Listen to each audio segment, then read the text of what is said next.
In this video, I'll share with you how to make more time for your number one passion, your number one project that you want to prioritize in your life. Hi, I'm Linnea. I help female entrepreneurs streamline their businesses so that they can get more time for what really matters to them. If you're interested in that, go to the description below. I was coaching someone the other day on this, on how to really get more time for what's important. And in this case, it was a successful woman who has got a business that is doing great. And she wanted to focus on a specific area, on growing like a small area, a new area of that business. But she felt that she couldn't because there were so many other things, more value generating things in her business that she needed to put effort on. She wished that she had more time and could do also this part. So we talked about how you could actually do that. So in this video, I'll share those 3 steps. But before that, please make sure that you grab my free download below. It's a guide about how to get more time in your life, how to become more productive. The first step is to decide and commit on your goal with a specific deadline. So use the SMART method, so meaning that the objective needs to be specific, measurable, achievable, realistic, and time-bound. So write it down and think about what you will feel like when you have achieved this goal. It will probably make you feel great, right? What will change in your life once you have achieved this goal? And if you wouldn't achieve it within that deadline, how would that feel? How important is it for you to reach this goal? Once you're clear on the importance of really reaching this goal within that specific deadline, communicate it to people around you, whoever needs to know about it, like your co-workers, that you will put a lot of effort into reaching this goal. Maybe your family, you might not be able to pick up your kids as often at school, or whoever needs to know this. And also telling others will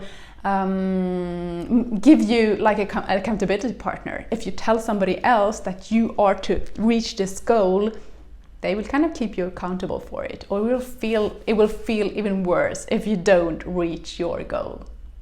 The number 2 is to make your goal the top priority in your life.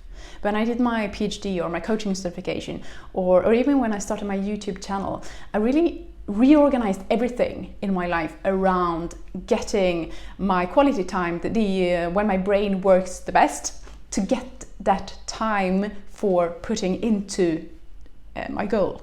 So for me, it was reorganizing my morning routines. Instead of doing 30 minutes of power yoga in the morning, I did just 10 minutes. I was quicker in doing my self-coaching in the morning. It was just 5 minutes instead of maybe 10 or 15, so that I could gain some time to really work on whatever I wanted to achieve early in the morning before my kids woke up. The number 3 is say no to basically everything else, everything that is not related to your goal. Yeah, you need to do this, because you will not have the time to do everything that people ask you to do. Fun stuff, new projects that somebody is asking you to come on and join, play dates for your kids, fun stuff, going away for the weekend. You will not be able to do all of those things. Whenever somebody asks you something, okay, so would you like to come for dinner tonight? Okay, do I have time for that? How many hours will that take from my life? And maybe it's worth it. Because maybe you need it. So you need to feel that. Do I need to get a break? Because often you do. Or could I wait? Could we take it once I'm done, once I have reached my objective in a month or 2 months from now? Which of these 3 are you struggling with the most? Is it the decide and commit to your goal? Or is it to make it your number one priority each and every day? Or to say no to basically everything else? Let me know in the comments below. I really love to hear. If you haven't already subscribed, please do that. And I send you lots of love and have a wonderful day.